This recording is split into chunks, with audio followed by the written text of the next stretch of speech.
நீங்க அழியாதபடி இந்த ரத்தத்தை பூசணும். இந்த வார்த்தையில கேட்டுக்கொண்டு இருக்கிற அருமையான சகோதரனே சகோதரி, வேத வசனம் சொல்லுகிறது, அங்கே பார்வோனுக்கு பலவிதமான அற்புதங்களை செய்தோம். அவன் என்ன பண்ணல, அடங்காத. சிலர் அடங்கவே இல்லை. சில குடும்பத்துல எல்லா பிறந்த எல்லா தலைப்பிள்ளையும் சாகும். அது நிறைய நமக்கு அர்த்தம் தெரியும். ஆனா அங்கே சொல்லுது, கர்த்தருடைய வார்த்தைக்கு யாரெல்லாம் எதிர்த்து நிற்கிறாங்கன்னு பாருங்க. பார்வோனும் அவன் சேனையும் அந்த தேசத்தும் எவ்வளவோ அந்த எல்லாம் சொல்லி பார்க்காங்க, ஆனால் கேட்கல. கடைசியில் ஆண்டவர் விமர்சனத்தை சொல்லுகிறார், இதுக்கப்புறம் அவன் ஒன்றை போக விடுவான். 10 விதமான அற்புதங்களை கண்டார்.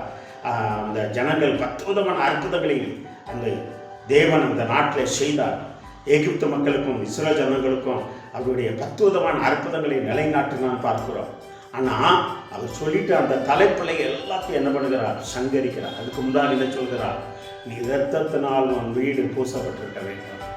நம்ம புது ஏற்பாடில் நம்ம சொல்ல போனால் அவருடைய இரத்தத்தினால் கழுவப்பட்டவர்கள் அழியாதபடி காக்கப்படுவார்கள் என்று சொல்லி நம்ம வேதத்தில் பார்க்குறோம்.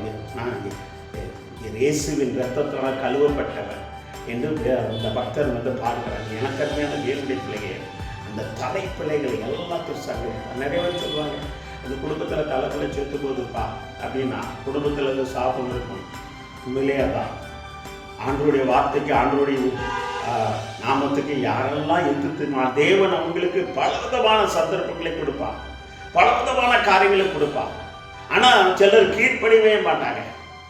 கடைசி மரணம் சத்ருன்னு போல கடைசியில் எகிப்து ராஜா வீட்டு தலைப்புலர் முதல் வேலைக்காரன் தலைப்புலர் எல்லாத்தையும் தேவன் அவருடைய வல்லமையை நிலைநாட்டி எல்லாத்தையும் அழித்தார் என்று சொல்லி வேதத்தில் பார்க்கிறோம்.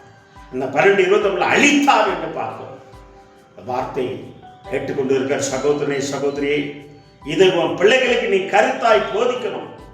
எதற்காக எகிப்திலே அழித்தார், எதற்காக இந்த பஸ்கா பண்டிகை கொண்டாடப்படுகிறது, உன் குடும்பத்தில் உன் தேசத்தில் எதுக்காக பண்டிகை கொண்டாடப்படுகிறது, உன் பிள்ளைகள் சந்ததி கேட்டா நீ சொல்லணும் என்று ஆண்டவர் கட்டளையும் கொடுக்கிறார். 22, 23, 24 நீங்க வாசித்து வந்த கட்டளை கொடுக்கிறார். உன் பிள்ளைகளுக்கு நீ சொல்லணும். ஆராதனை பண்ண விடாதபடி இந்த ஜனங்கள் தடுத்தாங்க. அதனால தேவன் நம்முடைய வல்லமை நிலைநாட்டி அந்த தடை பிள்ளைகள் அழித்தார். ஆராதனைக்கு விடாதபடி யாரெல்லாம் தடை பண்ணுகிறார்களோ அவர்களுக்கு அதான் அவருடைய வல்லமை நிலைநாட்டுவார். சந்தர்ப்பம் கொடுப்பா, மனம் திரும்ப சந்தர்ப்பம் கொடுத்தா, பல காரியங்கள் சின்ன சின்ன எல்லா காரியங்களும் செய்தார். ஆனா ஆண்டவருடைய வார்த்தைக்கு யாரும் செவி சாய்க்கல. உலகம் அப்படிதான் இருக்கும். நாங்கள் ஆராதிக்க போறோம் அப்படின்னா ஆராதனை பண்ணதுக்கு என்ன பண்ணதில்லை, அவன் சந்தர்ப்பம் கொடுக்குற எதிர்க்கிறான், ஆராதனை பண்ண எதிர்க்கிறான். ஆனா உலகத்துல அவன் என்னென்னமோ பண்ணுகிறான், ஆராதனை பண்ணதுக்கு எதுக்குறான். அதெல்லாம் ஆராதனை பண்ணக்கூடாது அப்படிங்கிறான். ஆராதனை கூடாரத்தை வந்து இடிக்க பாறான். பலவிதமான தொல்லைகள் கொடுக்க ஆண்டவர் இப்படித்தான் பார்த்துட்டே இருப்பார். ஆனா நேரம் வருது, இஸ்ரேல் ஜனங்கள் படாத பாடுபட்டாங்க. ஆனா நேரம் வருது, ஒரு நாள் ஆண்டவருடைய வல்லமை நிலைநாட்டி எல்லா மிருகங்கள் இருந்து பிள்ளைகள் முதற்கொண்டு ஆண் பெண்ணுன்னு பார்க்காதவங்க எல்லா தலையும் அழித்தார். ஆமா, தேவன்ட்டு கேட்க முடியாது. ஆனா அழித்தார். அதுக்கு முன்பாக நீ அவர் ரத்தத்தினால் கழுவப்பட்டிருக்கணும். உன் வீடு ரத்தத்தினால் பூசப்பட்டிருக்கும். இயேசு ரத்தத்தினால் நீ கழுவப்படும்.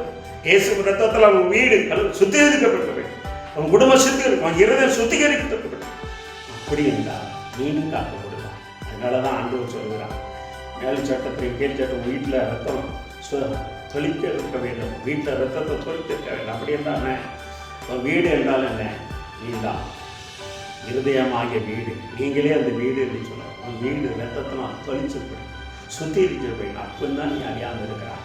இந்த வார்த்தை கேட்டுக்கொண்டு தேவனுடைய பிள்ளை சகோதரனே சகோதரியே, நீ யாராக இருந்தாலும் சரி, அவருடைய வல்லமை எப்படியும் நிலைநாட்டுவா, எந்த ரூபத்திலும் நிலைநாட்டுவா. எதிரிக்கு சந்தர்ப்பத்தை கொடுப்பா. நான் கேட்காம போனா கடைசியில் அந்த தலைப்பிள்ளைகள் எல்லாத்தையும் தேவன் அழித்து விட்டான். அதே போல கலங்காதீர்கள், எனக்கு ஏன் பாடு வந்தது உபத்திரம் வந்ததுன்னு சொல்லி கலங்காதீர்கள். ஒருவேளை தேவ பிள்ளை நீ யாரையும் அடிமைப்படுத்த நினைக்கா, ஒருவேளை உனக்கு ஆண்டு சந்தர்ப்பம் கொடுக்குறான். மனம் திரும்பு. நீ மறுபடியும் அவனை ஆராதிக்க கூடாதபடி அவனுடைய ஆலயத்தில் அவனை வேதனைப்படுத்தி, இந்த ஊழியக்காரனை வேதனைப்படுத்தி, தேவனுடைய பிள்ளை வேதனைப்படுத்தி நீ வேதனைப்படுத்துவாய் என்றால் தேவன் எங்க கையை வைக்கணும் அங்க கை வச்சுக்குவார். அதனால மனம் திரும்பு, கர்த்தர் அவருடைய நாமத்தை வல்லமை நிலநாட்டுவார். காட்டு கண்கள் முடிச்சு எவ்வளவு செய்வார். நல்ல ஆண்டவரே சோதரம். ஆண்டவரே, எகிப்தினுடைய எல்லா தலை ஈற்றையும் தலை பிள்ளைகளை நீர் அழித்த தேவனே, எங்க வீடாக இந்த சரீரமாக வீடாக ரத்தத்தினாக்கள் நாங்கள் அழியாதபடி காக்கப்படும். உங்களுடைய வார்த்தைக்கு உங்களுடைய கட்டளைக்கு கீழ்ப்படையும். ரத்தம் எப்போதும் எங்களை ரத்தத்தினால் எங்களை பரிசுத்தப்படுத்திக் கொள்ள வேண்டும். உங்களுடைய நாமம் உங்களுடைய வல்லமை நிலநாட்டுங்க. ஆசீர்வதிங்க இயேசுவின் நாமத்தினாலே. ஆமென். God bless you. கர்த்தருடைய வார்த்தைக்கு கீழ்ப்படிங்க. கர்த்தருடைய வல்லமை நிலநாட்டுவார். ஆமென்.